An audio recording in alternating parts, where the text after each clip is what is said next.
پہلے تو میں نے مسلمانوں کے اخلاق سنے تھے، اب تو میں نے دیکھ بھی لیے، پر یہ بتا جب 12,000 آیا تھا جان کیوں نہیں چھڑائی؟ تو حضرت چارہ کاٹتے کاٹتے رو پڑے، فرمانے لگے تو نہیں نہ جانتا یہ بیٹیاں سانجی ہوتی ہیں، پتہ نہیں نا؟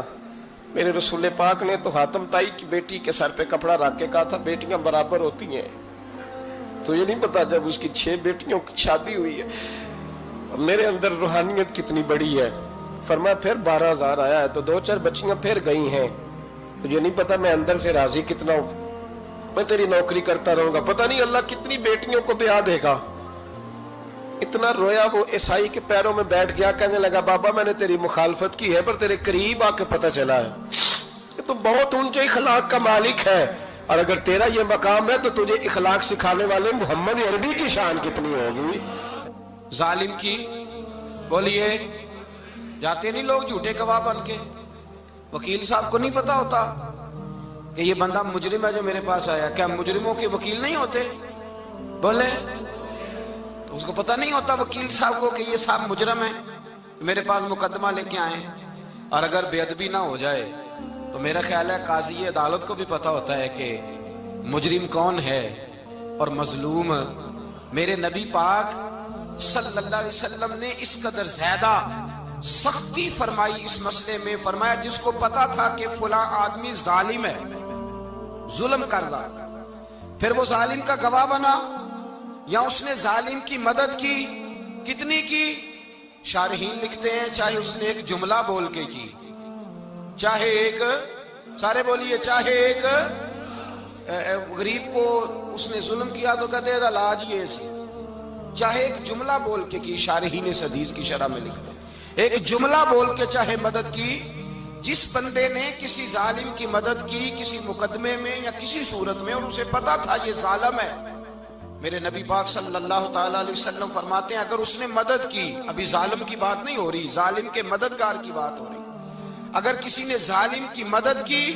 تو حضور فرماتے ہیں خدا بھی اس سے بری و ذمہ ہے، رسول بھی اس سے بری و ذمہ ہے۔ سنبھال کے رکھے اپنی نمازیں، قربانیاں، حج، زکوٰۃ سنبھال کے رکھے۔ اگر ظالموں کا مددگار ہے،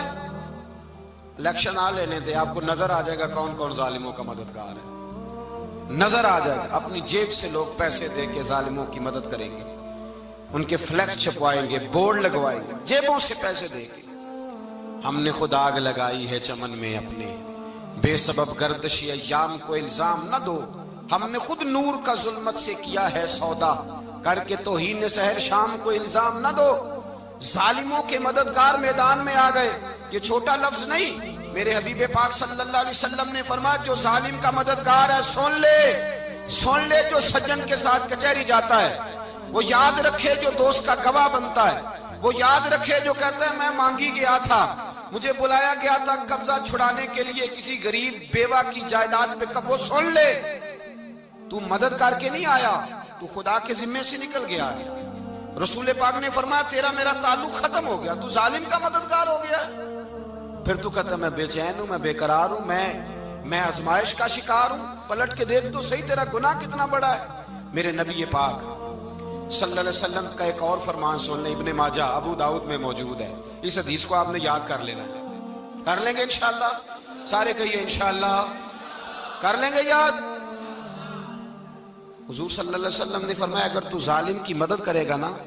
یہ لفظ دل کی تختی پہ لکھ لینا، یہ مکافات عمل ہے، مکافات عمل دنیا، ادھر کرو گے تو ادھر بھرو گے۔ فرمایا اگر تو کسی ظالم کی مدد کرے گا، سن لے حضور کا فرمان ہے، اگر تو ابن ماجہ ابو داؤد سیاہ میں موجود ہے، فرمایا اگر تو کسی ظالم کی مدد کرے گا تو رب تعالیٰ مرنے سے پہلے تیرے اوپر بھی ظالم کو مسلط کر دے گا،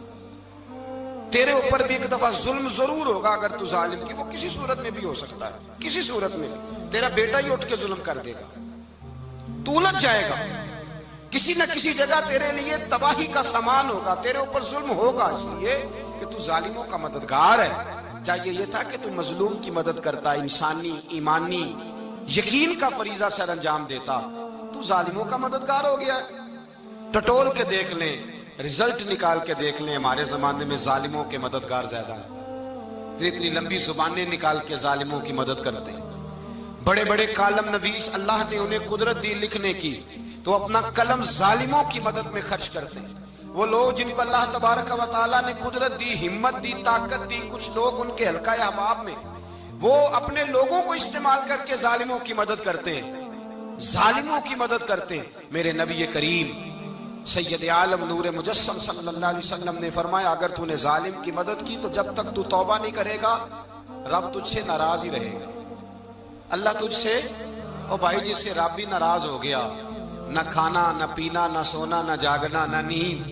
پھر تیری ہر چیز تیرے لیے آزمائش ہو جائے گی، پھر تیرا سایہ بھی تیرے لیے خوف کا سامان بنے گا، پھر زندگی جیتی جاگتی لاش بن جائے گی، تو اپنے کندھوں پر اپنی میت اٹھائے پھرے گا جب تو ظالم کا مددگار ہوگا۔ اور نبی پاک صلی اللہ علیہ وسلم نے فرمایا، ظالموں کا مددگار بھی ظالم ہوتا ہے، ظالموں کا مددگار بھی، سارے بولے، ظالموں کا مددگار بھی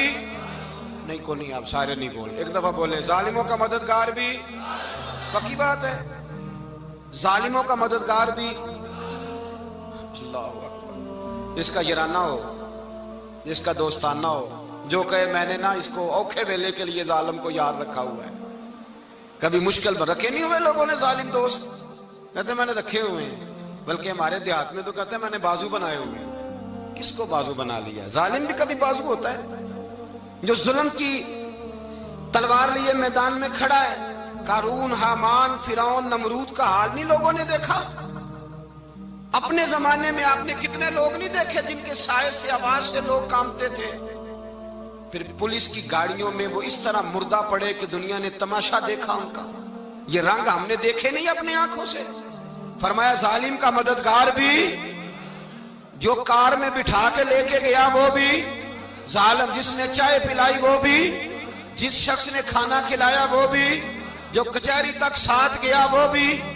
جس نے فلیکس کے نیچے، بڑے شرابی کے نیچے چھوٹی اپنی فوٹو لگائی وہ بھی، جو ووٹ کی پرچی ڈالنے گیا وہ بھی۔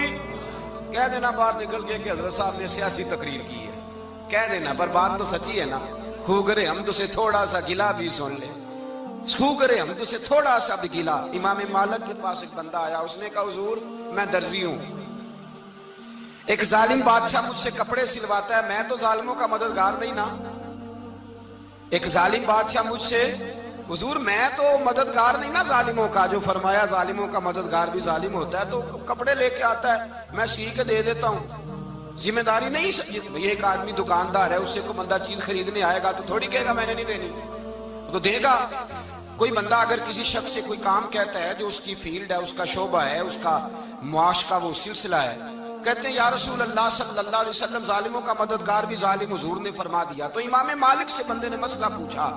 دل کی تختی پہ لکھنے والی باتیں ہیں، کہا حضور میں درزی ہوں، ظالم کپڑے سلواتے ہیں، میں تو مددگار نہیں نا۔ امام صاحب کہنے لگے نہیں، مددگار تو وہ ہوگا جو تجھے سوئی دھاگا فراہم کرے گا، تو تو پورے کپڑے سی کے دیتا ہے، تو تو خود بہت بڑا ظالم ہے، تو پورے سوٹ سی کے دیتا ہے، تو تو بہت بڑا ظالم خود ہے۔ مددگار تو وہ ہوگا جو تجھے دھاگا دے گا، جو تجھے بٹن دے گا، جو تجھے نلکی دے گا۔ جو ظالم سے اتنی نفرت ظلم کر کے بندہ آئے، یہاں تو ہمارے زمانے میں ہیرو بن جاتے ہیں لوگ، ظالم ہیرو ہے، لوگ اس سے ڈرتے پھرتے ہیں، گھومتے پھرتے ہیں، اور بہت سارے کم مزاج لوگ اس کے پیچھے ہاتھ باندھ کے پھرتے ہیں۔ ظالموں کی مدد کرنا، ظالموں کے ساتھ رہنا، یہ ظلم ہے، ظلم، یہ زیادتی ہے۔ میرے نبی پاک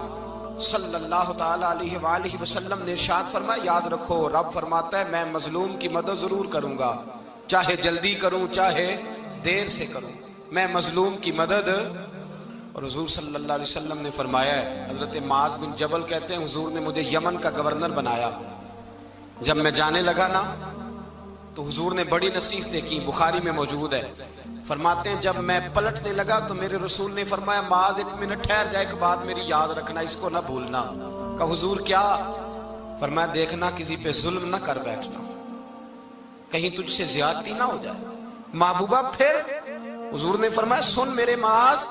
میں تجھے گورنر بنا رہا ہوں، زیادتی نہ کر بیٹھنا۔ یا رسول اللہ صلی اللہ علیہ وسلم کیا ہوتا ہے؟ تو میرے کریم نے فرمایا جب مظلوم